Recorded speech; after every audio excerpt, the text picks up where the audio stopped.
Hi, this is Ishan from Rev Sports, and welcome to the morning show. I have Gagi, Rajaraman, and S. Kanan joining us for the show here. Thank you all so much for joining. We're going to get started up with the build up to that big fifth test match. Raja, I'm going to ask you first. First of all, do you see Devdutt Patigal making his debut in that fifth test match? I don't see that happening. I think Patidar deserves another chance. We should not be judging a cricketer on the basis of just a couple of test matches. Yes. I know a lot of people have dissed him already, but he's got the talent, he's got the ability, he's got the skills. And I think Rahul Dravid and Rohit Sharma should continue to back him and not make changes in the side. Obviously, there will be one bowling change with Bumrah coming back. I don't see too many other changes happening. India will want to pick up those points for the ICC ranking. It's already sitting pretty high. I think they will want those extra points with another victory. Fair enough, fair enough. Karan, do you think India should do anything differently this time around or just stick to the same basics that they followed? I think don't do anything. You don't need to experiment. You've gone in with probably the weakest side. When I mean weakest on paper, that some of your best players are not there. You had injuries and everything. But one big factor, there is a massive weather difference and factors are going to change. People Yeah. are already talking about this going to be Dharamsala going to be like England the first part of the summer. When we've seen in the old days people wearing two layers of white sweaters. So maybe Mhm. you will see that you won't see just these t-shirts and from Hyderabad to Vizag to Rajkot and Ranchi, it's going to be very, very different. In fact, today morning's temperature around 6 degrees and Yeah. prediction for 7th is 67% rain. So you have to factor all that. I think everyone's going to be clothed well. And I think in terms of skill, there is nothing but there's going to be a big change, in that sense. And as Raja said, that play to your strength, you don't need to experiment. I mean, we are not going to imagine that the ball is going to swing or seam or something like that. You play to your strength. I mean, even if you have just Bumrah back, any kind of wicket, any kind of condition, he can make an impact. Obviously, going to be tricky how we are going to drop the last match sensation from Bengal, right? And then you Yeah. go with your three spinners, and I think that's it. I don't think you need to do too much. We won the series, so just drive the last nail into the coffin. That's true. Gagi, Jadeja has been one of the key factors to this Indian side and who has contributed to the victory in this test match and then in the series. So, your thoughts on Jadeja and the impact that he has on the game? Yes, absolutely. Jadeja's come out as one of the best all-rounders in this series because Jadeja, of course, we always knew had a lot of potential, but the side that he's shown this time is completely different to what we've seen before. And those the way that he contributed with not just the ball but also the bat, it shows how Yes. much responsibility he's taken on and how much intent he's going in with every time he's going into bat or bowl.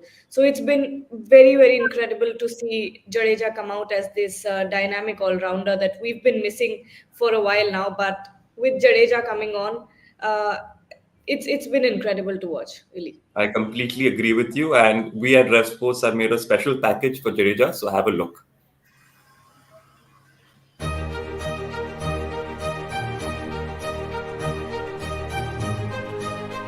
With the Test series already in the bag, India will confidently take the field in the fifth and final Test against England at the Himachal Pradesh cricket ground in Dharamshala. The host nation will look forward to make the scoreline 4-1 after taking an unassailable 3-1 lead in Ranchi.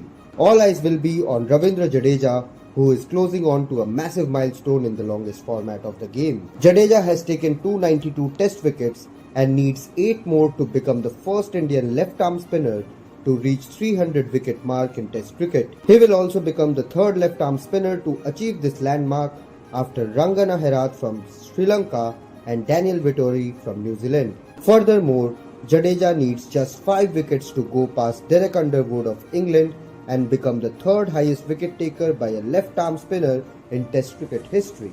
Moreover, if he takes 9 wickets in this match in Dharamshala, he will overtake Kapil Dev to become the fourth highest wicket taker in home conditions. Jadeja currently has 211 wickets and Kapil Dev is standing at 219. Ravindra Jadeja dismissed England skipper Ben Stokes to become the fifth Indian bowler to take 200 test wickets in India.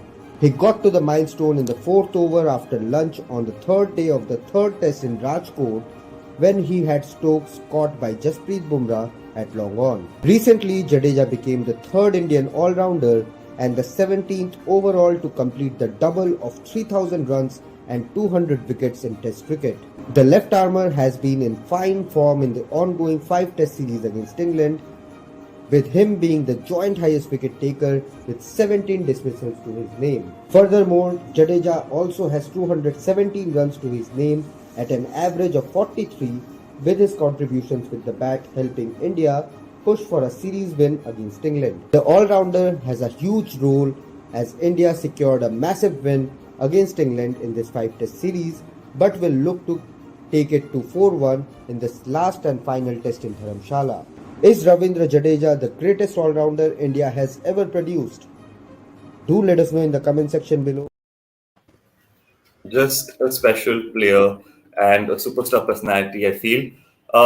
Let's talk about Ranji Trophy as well a bit. I think it's important that we give some sort of importance to that as well. Shardul Thakur for the Mumbai team performed really well, got that 100 and got his side back into the game. Raja, your thoughts on Shardul Thakur? Another good all-rounder. Unfortunately, not in the Indian side at the moment, but he got those 2 wickets in the first innings as well and that 100. I think the 100 was very critical. Mumbai was not really on top of the game. Tamil Nadu was fighting back, but his 100 and that partnership will make the difference to how Mumbai ends up in this game. Very, very, very good player, but I think he had his chances in Test cricket, and unfortunately, he's had to go and play Ranji Trophy.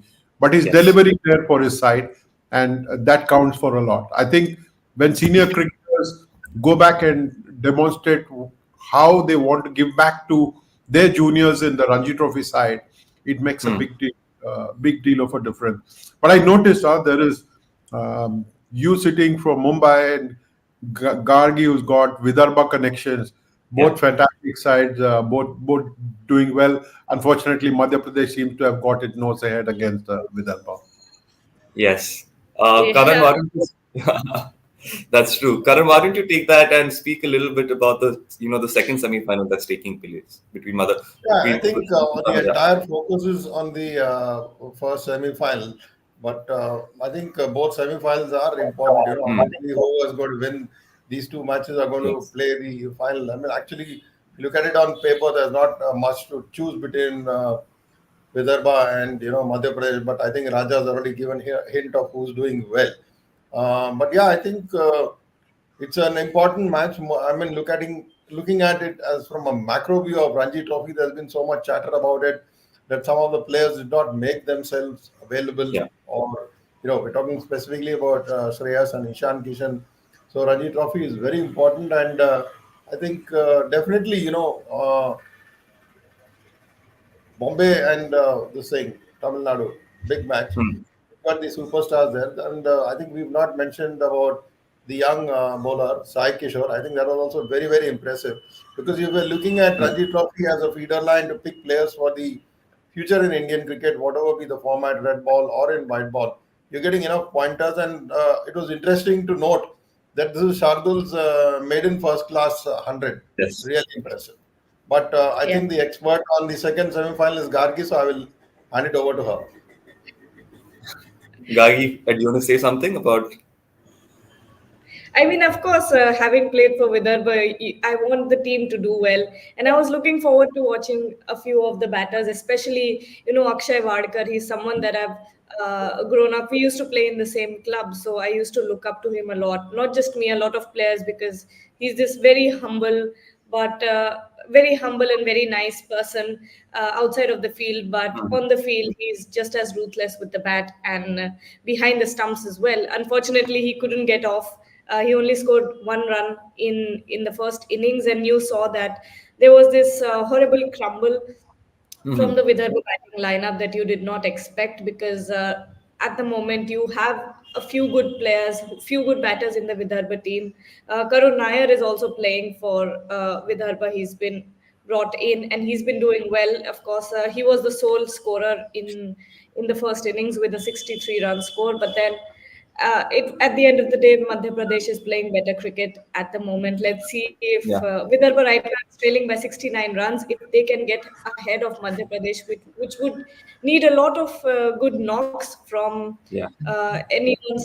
anyone that is coming after this, because Vidarbha has already lost Atharva Taide and he's a great player. But let's see what happens with Vidarbha. But I think Madhya Pradesh is playing better cricket at the moment. Yes, I think it still hangs in the balance, so there's a lot to look out for. Raja, a final question regarding the Ranji Trophy. Ajinkya Rahane has not been in the best of forms. It's a little bit worrying because he's been such a prominent figure in Indian cricket. Do you have anything to say about that? Ishan, for me, a cricketer is what he has done over a period of time. It's not his last season. It's not the last game that he's played. I think the contribution of Ajinkya Rahane to Indian cricket and to Mumbai cricket can never be undermined. I think he's been a stellar cricketer, somebody who's worked silently, has never complained about not being included in a side or in one side or the other. I think he's been a terrific ambassador for the game, perhaps the last of them, because we find a lot of youngsters who are spending a lot of time on social media talking about how they perform. I think it's when you look at Ajinkya Rahane, you know you're looking at someone really special. I don't think Yes. anybody can ever forget what he did with that Indian side all those years ago in Australia, where the leading cricketers were all missing in action, and he led a young side to a series victory, especially after India was bowled out for 36 in that first test match. That's true. That's so true. It's time to move on to our conclave that we've been building up for so long. S. Kanan, it's a huge event for all of us. Who are you most excited to see speaking? See, now it's an embarrassment of choices, like everyone is a superstar there. The saddest part is I'm not there for personal reasons, but I'm going to follow every second, every minute on YouTube or in all the platforms, which is also available to all the lovers of sport. And I think there could have been no better person to, I mean, people talk of a kickoff in football, but I'm talking of a kickstart or a shuttle start straight from Gopi Chand today in Calcutta. He's going to hold a press conference. I think the host, Mr. Boria Mazumdar, has to be ready for the roof to come down. There's going to be a massive crowd because there's still a few days for the test match to begin, and Gopi is big, and more so after the recent Asian Badminton Team Championship.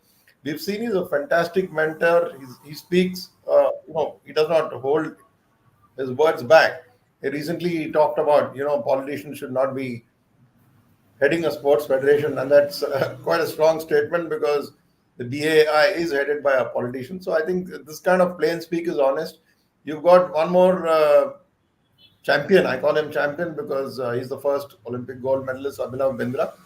Each time he speaks, I feel like I'm learning something new. Yeah. A few days ago, Raja had met him in New Delhi, and there was something which I did not know about. I thought I knew everything about him, about his jawline, how he changed, to get his shooting range intact. So each one will come up with well, how do you leave out the true Kolkatan in Kolkata? That is Leander Paes, born in Calcutta. His dad played hockey for India. His mother played for India.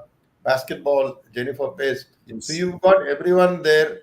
I think, people use the word Kumbh Mela. This is the Kumbh Mela, Mahamela of sports, and that it is being hosted by Rev Sports and in Calcutta. It's going to be a delight. I think as much as chatter and buzz will be inside, fans, the kind of promotion which has been done in terms of hoarding and social media promotion, it has been beautiful. We are promoting sport, we are promoting champions in an Olympic year, and we are celebrating our most special para champions, and including the coaches. They are going to be there. I think outside cops will also have to be there. They're going to be busy controlling, because it's not just about Eden Gardens facing, big crowd or the Salt Lake for football. I think even here you'll have a lot of people. Young fans are going to line up. They're going to get a chance to get an autograph, perhaps. So this March 7 and 8, and then that special show on women being there, Sania Mirza being there, Mary Kom being there. I mean, I don't want to leave out any name, but if I take all the names and the showtime will run out. I have to let Gargi speak and others speak. But it's over. No, that's fine. It's like going to an Asian Games or Olympics only. Absolutely. Raja, I noticed that you had a smile on your face all throughout. So I'm sure even you want to speak about this. So I really want to know who are you most excited to see? I was smiling, Ishan, because it's a very unfair question to ask. You can't have chapan bhog and say, pick up your favorite dish. It's not going to happen, right? So you can try the hardest you want. But I think each one of them will have plenty to say. From a young Isha Singh, 19 years old, to the oldest in the group, maybe it's Leander Pace there.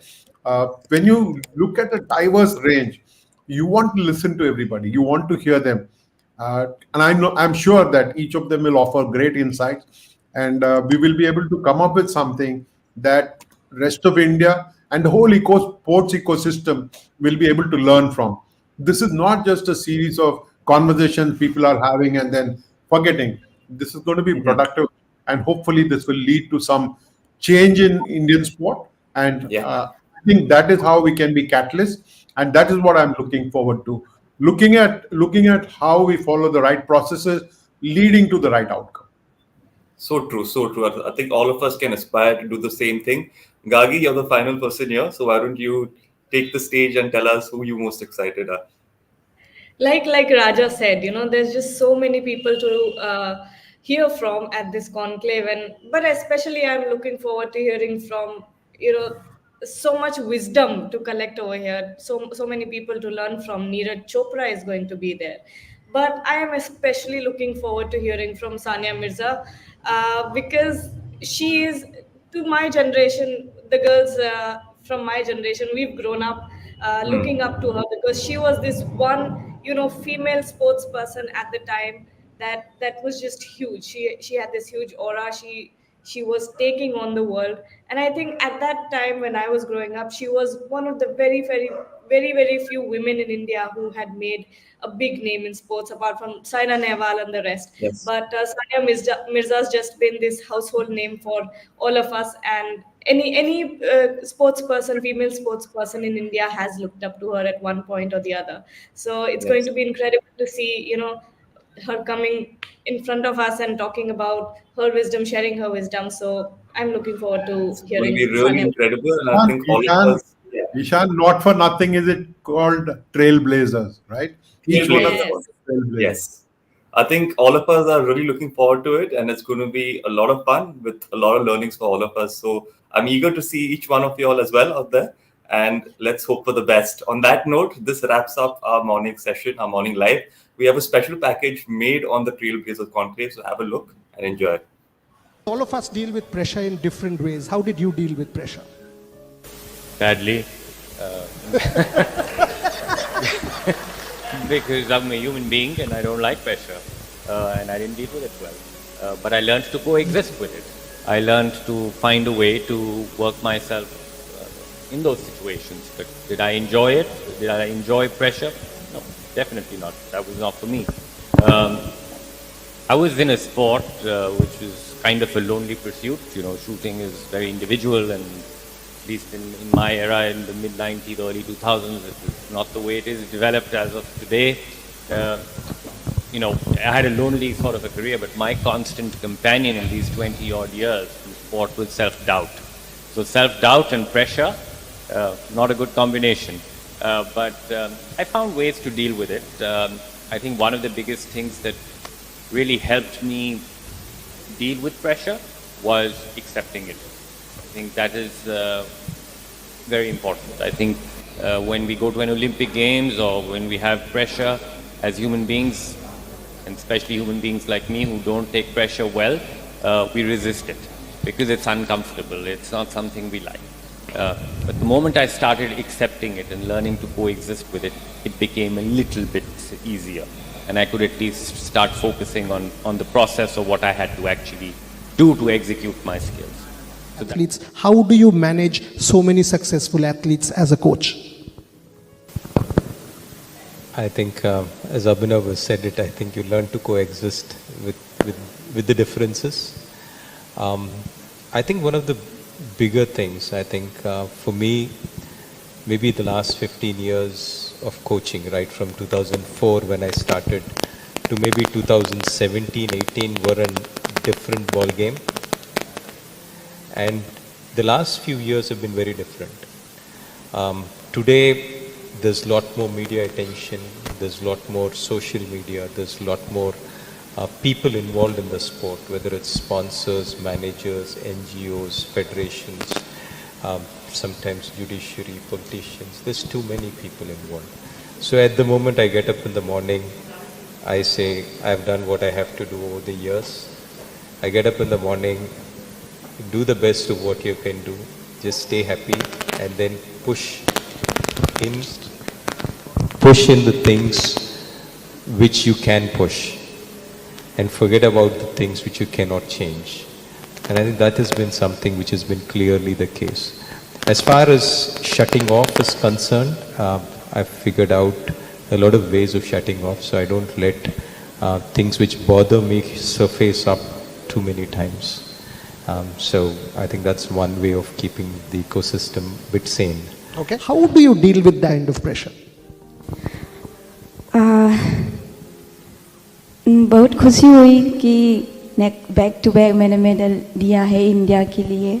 बस जो भी मैंने आज तक medal जीता है Commonwealth games में, Olympic में, वर्ल्ड चैंपियनशिप में, ये पूरा भारतवर्ष ने मेरे लिए इतना प्रे किया है, प्यार दिया है, तो मुझे लगता है उनकी वजह से मैं मेडल जीती हूँ। तो मैं आगे की भी मैं आप सबका आशीर्वाद चाहती हूँ, पूरा मेरे तरफ से कोशिश रहूँगी। और प्रेशर तो होते ही है, ये हर प्लेयर्स के ऊपर होते हैं प्रेशर में से हमको सीखने को मिलते हैं कि मैं आगे के लिए और भी अच्छा करूँगी। ओके। मुझे लगता है कि फैमिली का सपोर्ट रहता है सबसे पहले, क्योंकि मुझे तो बिल्कुल पता नहीं था जेवलिन के बारे में। जब मैं स्टार्टिंग में स्टेडियम में गया तो जस्ट फिटनेस के लिए गए थे। उसके बाद धीरे धीरे 1-2 साल लगे कि अपने आप को उस लेवल तक पहुंचाने में। और फिर जो एक हमारे पास एक लिमिटेड कॉम्पिटिशन होते थे, हमारे पास जूनियर के कॉम्पिटिशन होते थे और इंटर डिस्ट्रिक्ट था उस टाइम पे, तो वो बहुत ही एक अच्छी शुरुआत है कि हर एक डिस्ट्रिक्ट से टैलेंट छट जाता है, क्योंकि काफ़ी सारे एथलीट्स आते हैं इंटर डिस्ट्रिक्ट में खेलने और हजारों की तादाद में वहाँ पे एथलीट्स होते हैं और उनको एक अच्छा प्लेटफॉर्म मिलता है कंपटीशन करने के लिए। तो 2012 में मैं खेला था और हरिद्वार में हुई थी तब, तो बहुत ही अच्छी शुरुआत थी। वहाँ पे मैं खेला था, वहाँ पे मैंने गोल्ड जीता था। डिस्टेंस भले ही काफ़ी कम था, लेकिन एक वो गोल्ड था जो एक बूस्ट था मेरे लिए कि भाई मैंने नेशनल में गोल्ड जीता है। और आगे जाके क्योंकि वो काफ़ी अच्छा एक फेडरेशन ने कंपटीशन चलाया है और मैं तो वही है सर, आशा करता हूँ कि ऐसे ऐसे कंपटीशन और ज़्यादा हों और मुझे